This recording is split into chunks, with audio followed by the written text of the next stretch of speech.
In the quiet of a new day, Adam and Eve stood at their door while their sons set to work.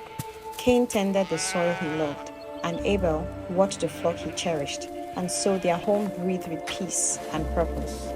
When the day for offerings came, the brothers climbed the hill. Cain gave from his field, weary and rough. Abel brought his first and best. The Lord's favor shone upon Abel's gift, and a shadow fell across Cain's heart.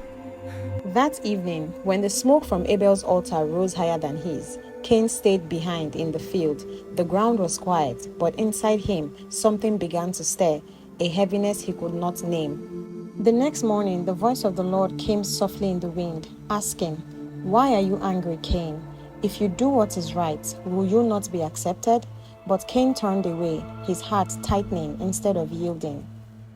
Days passed, but peace did not return.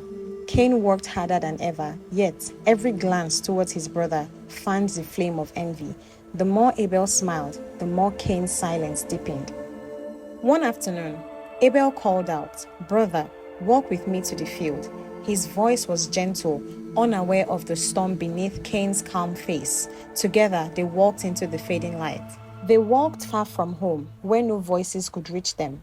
The wind swayed the grass, whispering secrets only the earth could hear. And then, in a moment darker than night, Cain's anger overcame him. The earth shook as his brother fell, and silence swallowed the field. When the rage faded, all that was left was the sound of the wind and the weight of what he had done.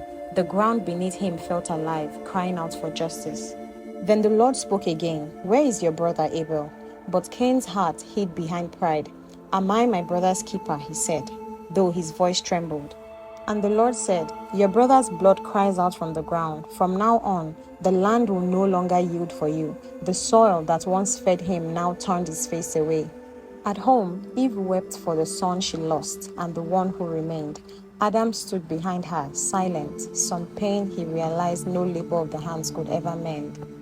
But even in judgment, mercy remained. The Lord placed a mark upon Cain, saying, "No one shall harm you." And for the first time, Cain understood grace through tears.